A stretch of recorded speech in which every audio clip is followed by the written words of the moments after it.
Welcome back, seekers of headlight knowledge. It is I, Jeff from Circuit Demon. Today, we're going to be installing some components on these chrome johnnies. Since we are going to be leaving these chrome, I like to glove up. I would recommend this. If you get fingerprints on this stuff, it could be a little hard to get it out. And also, if you wipe it down with glass cleaner or microfiber, you could scratch it. So, good rule of thumb, if you want to keep it shiny, glove up.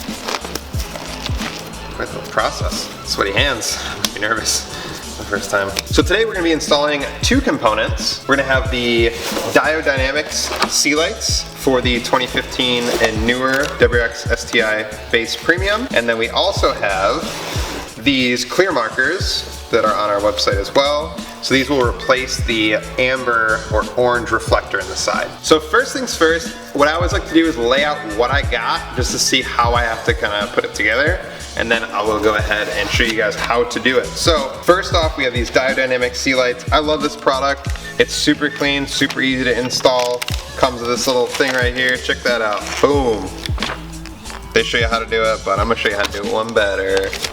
We have three components or three items in this box. The first thing we're gonna have is obviously the C-lights. It comes in a ESD bag, electrostatic safe, so it's nice to have that. As you remove these out of the bag, you do not want to put these on the bag. The whole point of this bag is to shield the inner components from static. So we're going to toss that and put these right here. The next components we have are these drivers. So what a driver does is it takes the raw voltage the car sends and then dulls that down to whatever the LED is going to take. So obviously we don't want to juice these things with 12 volts. These drivers kind of regulate how much amperage and voltage those guys get.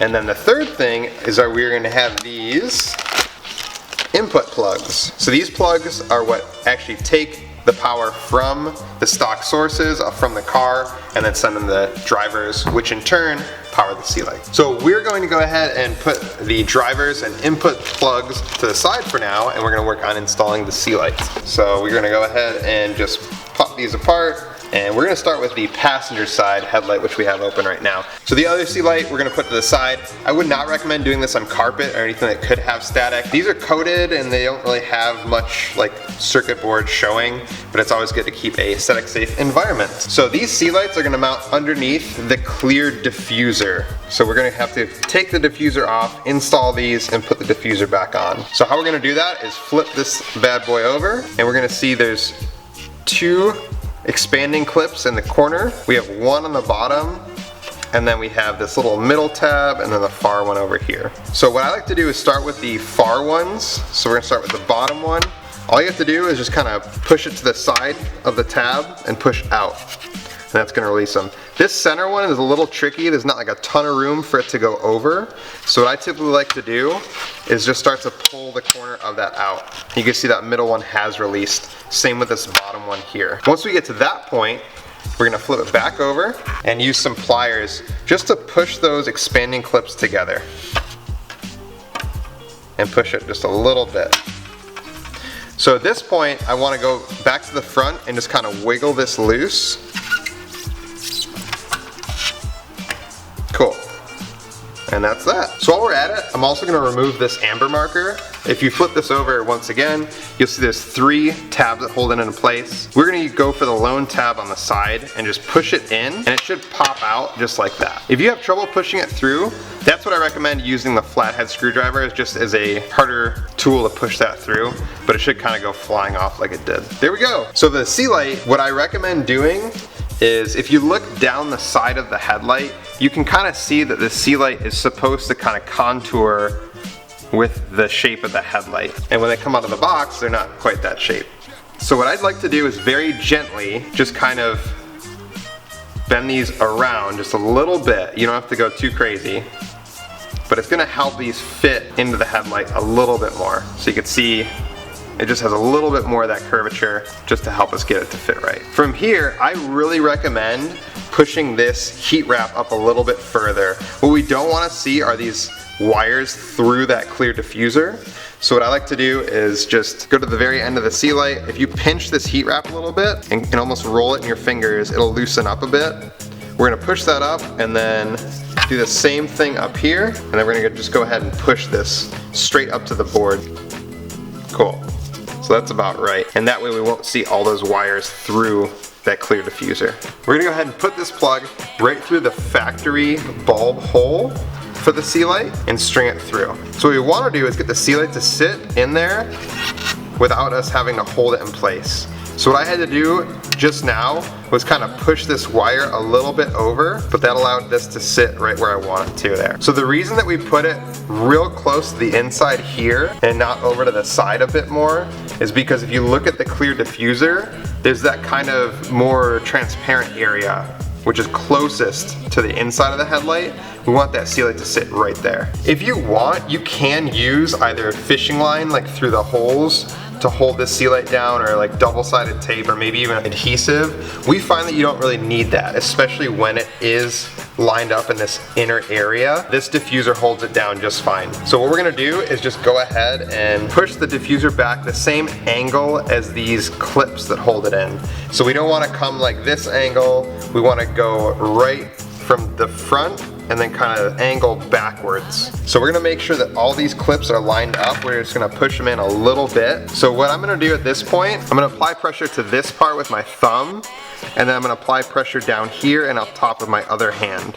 And as I push that back, we should hear it click into place. These clips only line up correctly when it's fully disengaged. So we want to make sure that we push it all together at the same time. So we just push that one, and this bottom one is a little bit tough. The C-light kind of pushes the diffuser out a little bit. So for this bottom one, what we're gonna do is push it all the way until it clips back in. So a pro tip that we like to do, sometimes, like I said, this bottom one can be a little bit tough. The C-light can try to push it out a little bit. So what we'll do is we'll actually use a soldering iron or a plastic welder to push this plastic and kind of make more of a barrier so it can't pop itself out. So I like to do the same thing with the top. Just now, it kind of popped out on its own, as you can see right here. So we're gonna do that same trick, push that in with our finger, and then go on the back, and then we're just gonna melt a little bit of plastic to fill that hole where this tab comes through. So now that the C-light and the diffuser are nice and snug, we're gonna move on to the amber marker on the side. So as you can imagine, this is pretty simple. All we're gonna do is put these in the same way we took the other ones out. So we're just gonna put those two clips in first and work our way to that back third one. And then just kind of go around the whole thing and just make sure it's nice and snug. If these give you a little bit of trouble staying still or being clipped in, you can use that same technique we did with the C-light diffuser. Just melt a little bit of the plastic in that hole just to keep that tab settled. You don't want to go too low on any of these things with that little solder technique we showed, or else that tab might completely break off and then you're in a little bit of trouble. Alright, so now that we got this Chrome Boy gleaming, we're gonna go ahead and put it together. We do have a video on how to reseal headlights that you guys can check out. I'm not gonna go through that in this video, but we are gonna show you guys the wiring once it's together. So we haven't resealed the headlight yet, but I wanted to show you guys while we had this headlight available how to do the wiring. So a way to route the wires out without getting water in is one of these waterproof grommets. These, you're gonna drill a hole at the very bottom of the headlight that fits whichever size grommet you use, and then you're gonna run the wire through this.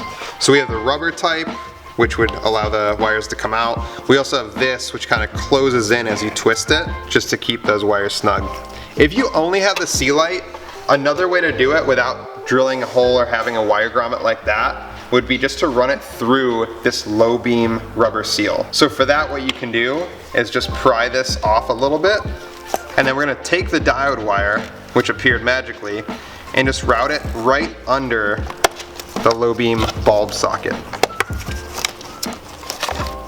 And as we put this back on, we can see there is a little bit of an opening there, but I would say that this is a pretty safe way to route that wire out if you don't want to use one of these wire grommets. Once again, I don't recommend going through the bulb socket holes up here, just below where that little rubber is. Little rubber. So now we're gonna revisit the last parts of that diode C-light. We have the LED driver, and then we have the input plug. This is just gonna connect to the input plug, and then the other end is gonna go to the C-light wire, which we just routed out the back of the headlight. From here, we're gonna go ahead and plumb these wires into the factory lighting. So diode does come with this sheet which shows you where to wire it. I'm gonna show you actually on the headlight what that means. So the black one is gonna be a ground. The white wire is gonna be the 60% bright, so that's gonna be the running light wire. The red wire is the 100% bright, which is typically going to be the daytime running light, and the yellow one is the optional amber turn signal. That's going to go to the turn signal bulb, which is just below the headlights and the bumper itself near the fog lights. So on the headlight, the two wires that we're going to connect are going to be the white and the black. So what we do at the shop is, because we don't need all this wire to connect to the wires on the headlight, what we're gonna do is once again just roll that heat shrink and pull it back, and then we know that we're gonna connect the black ground and the white running light to the headlight, which has the ground and running light wires on it. So we're just gonna snip these probably about 3 or 4 inches from the plug, and then we're gonna pull the heat shrink back up, exposing those 2 wires only, and then pull those out of the end here. And these you just toss. So now that we have this plug, we're gonna locate the wires that we're gonna tap. So if you look at the headlight itself, we have the low beam plug, we have the high beam plug, and then we have these guys over here. So both of these wires, the amber marker and the C-light, turn on with the first click of the headlights and stay on with the second click. That's what we want to tap into. So we're going to go ahead and get into these wires right here. So what we always do at the shop is we solder the connections to these. The T-taps can be a little bit iffy while they are convenient for like the turn signal. So we want to make sure we have a solid connection. So what we're going to go ahead and do is just solder these right to the factory wires. So we're going to go ahead and cut those, strip these down, just like that. Now we're going to go ahead and put the white wire to the red, which will be our positive, our running lights, and then we're going to go and put the black wires or the ground wires together. On this side, we're going to go ahead and use 1/4" heat shrink. You can get this at any auto store or electronics store. We like to use the glue line stuff. I know they sell that for sure at Harbor Freight. And then we're going to go ahead and just twist these back on. So the reason that we don't just splice or like cut the coating off the wires is we do like to solder it and then heat shrink it.